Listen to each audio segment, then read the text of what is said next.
Welcome into the Los Angeles Lakers Report by Chat Sports. I'm Marshall Green. In today's show, we're going to run through the latest news and rumors surrounding the Lake Show, and that focuses in on Trae Young. We're going to close out the show talking about what Charania had to say about LeBron James and how much longer he thinks he's going to play in the NBA. But let's start it off with Ice Trae, as the Lakers have had internal discussions on trading for Trae Young, according to a couple of sources. Also, there are reports coming out of Atlanta that they are looking and have talked internally as well about moving on from Trae Young. Should the Lakers be interested in trading for Trae Young? We'll talk about that, but I do know this. If the Lakers trade for anyone, they sign anyone, or anything happens this offseason, we will have you covered. We're going to put out videos every single day this offseason on the latest Lakers news and rumors. So if that's what you're looking for, go down right now, hit that big red sub button, and lock us in. This is what The Athletic had to say about Trae Young. They said Trae Young, like LeBron James and Anthony Davis, is a Klutch client. The Lakers have had internal discussions about what a hypothetical trade offer for Trae Young could look like this summer, according to multiple league sources not authorized to speak publicly. And I think that's kind of telling that they're saying that behind closed doors. And they have obviously already thought about this. The Klutch sports connections, as well as to the roster fit, I think would be a match really made in heaven. Kevin O'Connor chimed in as well and said the Hawks front office has been given the green light from ownership to do whatever it wants to do with the roster, including trading Trae Young. I don't really understand the Hawks wanting to move on from Trae Young because, one, I thought he's been pretty good throughout his career. Is he a little bit inefficient at times? Yes. Can he be a guy that kind of takes possessions off or games off on defense? Yes. Are there question marks about his leadership and his willingness to put a franchise on his back? Absolutely. But the production cannot be questioned. And the thing I like about Trae Young is he's available. I mean, he's played in more than 60 games the last 4 seasons, and he's played more than 63 games the last 3 and more than 73 games in the last 2. He's always available, and he's a big-time player in the playoffs. He's a guy that I think raises his level of play. He's going to give you 25 plus a night with 8, 9, 10 assists and give you about 43, 44% from the field. The three-point percentage, I don't think reflects the kind of shooter he is. I think he takes a lot of bad threes, but I think with playing next to a guy like LeBron, that could kind of clean that up a little bit. You can't lie. He is one of the most electrifying guards in the NBA. I mean, this man hit a game winner in Madison Square Garden and told everybody to shut up. He's cold-blooded. He's clutch. He's a gamer. He's just a hooper. That's what Trae Young is. He can put the ball in the basket better than almost any other point guard in the NBA. He does have a high usage rate, which I think could clash a little bit with LeBron. But as LeBron starts to age, I think you're wanting for someone to do and take over those playmaking duties and running the offense a little bit. I mean, we've seen at times the Lakers were at their best when Dennis Schroeder got hot and started to carry that offense.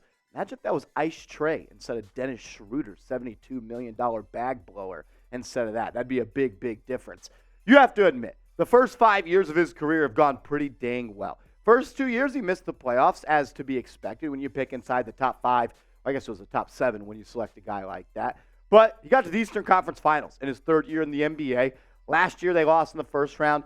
This year, didn't they advance in the play-in game, got into the first round of the playoffs, and they lost that series? They were competitive, though, against the Boston Celtics. I like the way Trae Young plays in the playoffs. I think his game is built for the playoffs. He can really take over a game. He can control the pace, and he gets others involved while also putting the biscuit in the basket himself. What about this trade idea? It actually would be a sign-in trade idea that we cooked up here in the Chat Sports studios. Trae Young goes to L.A., puts on the purple and gold, while the Hawks would receive D'Angelo Russell, Jared Vanderbilt, that 2029 first-round pick, most likely would be unprotected, and a couple of pick swaps to kind of figure it out and see if you could get Landry Fields and the Atlanta Hawks to bite. Shout out to Landry Fields in the Knicks tape days. Would you trade for Trae Young, though? If you're Rob Pelinka and you're running the Lakers, do you think they should go all in for Trae Young? Let me know what you think. Type T for trade, type P for pass. It'll be the pinned comment on today's show. So if you get hit with that YouTube ad break, scroll on down and let me know. Do you want Ice Trae in L.A.? When you look at the potential lineup, it's awfully intriguing. I mean, you got two just super ultra aggressive bucket getters and shot takers and creators in the backcourt with Trae Young and Austin Reeves. You still got Bron, you still got AD, and you could slide Rui Hachimura to that 3 spot, and you've got one of the best starting fives, I think, in the NBA. A reason that I really like this trade is because I don't think you need Anthony Davis to play 82, and I don't think you need LeBron James to play all 82 if you get Trae Young. He can kind of carry you a little bit through that regular season. But whether it's Young or someone else, the Lakers have to upgrade at the point guard spot. I like to gamble, and I like to trade at the time when they went and made a move for D'Angelo Russell, but D'Angelo Russell is joining the company of Julius Randle as one of the worst playoff performers in NBA history when it comes to shot efficiency. He's just not an efficient player, and it gets exposed in the playoffs. D'Angelo Russell, I think, was worth the risk. It just did not pay off, unfortunately, for the LA Lakers. Some other PG options that the Lakers could look towards in NBA free agency and potentially the trade market. Fred VanVleet, probably the best free agent point guard behind Kyrie Irving coming out this summer. Then you got a guy like Patrick Beverley. We've seen that before. I don't know if they want to go down that road again. Maybe Gabe Vincent, a guy that's a battle-tested UDFA, a guy that wants to battle, to hoop, and win. I just wonder about those Miami boys. Are they going to be the same type of players once they get away from Spoelstra? And if you want a young defensive guard, maybe Ayo Dosunmu could be a guy the Lakers could be interested in as the Bulls try to shake up that roster going into next season. Point guard options, bringing back D'Lo seems probably like the most likely option, but after the Western Conference Finals, Schroeder could be an option to return as well. And I honestly thought Schroeder gave this offense a little bit more juice than D'Lo did. The fit seems so great with D'Lo, LeBron, and AD. And at times in the regular season, we saw that. What was that game? I don't remember if it was Game 5 or Game 6 against the Golden State Warriors where D'Lo had the first 11 points of the game in the Eastern Conference semifinals. It just didn't work out against the Denver Nuggets. LeBron said that was the best team they've ever played as a pairing with the Los Angeles Lakers. I just think if they want to get over the top, they got to get an elite point guard in that backcourt to kind of take a little bit of that stress off LeBron. We'll talk about some more news and rumors coming up in just a quick second. But first, I need you guys to get hooked up with our proud sportsbook partner, BetUS. Go to chatsports.com/Lakers. That's chatsports.com/Lakers and use the promo code Lakers125, and they're going to hook you guys up with a 125% deposit bonus. So you put $100 in your account at chatsports.com/Lakers. Use the promo code Lakers125, and you're going to have $225 in your account to game with. You can place some bets potentially on who's going to win the NBA Finals, who you think is going to be the Finals MVP. There's cheddar to be won out there, and you could do it with BetUS. Chatsports.com/Lakers, promo code Lakers125. According to Charania, he believes that LeBron James has 2 more years left in the NBA. Welcome to the club, my man. I think LeBron has said this time and time again. He wants to play with his son, Bronny. And if you do the math, he's going to USC, which means this year it's not going to happen. He'll be a one-and-done most likely. He'll come to the NBA in the 2025 NBA draft. Or I guess it would be 2024. It'll be the 2024 NBA draft. Bronny would enter that. And then LeBron would be a free agent and probably sign with whatever team his son gets drafted by. So, Shams, we appreciate the awesome news breaking, but this is pretty surface-level stuff, my man. He says, my sense is LeBron could have your sense. Yeah, because LeBron said it. Have 2 years left remaining in his career. Just a few months ago, he could have had season-ending surgery on that tendon. He had to have such a big load on this team, as far as how much he's got to carry them on a night-to-night basis. That timeline absolutely lines up if Bronny is a one-and-done at USC, and that's what I think the only thing LeBron wants to do left in the NBA.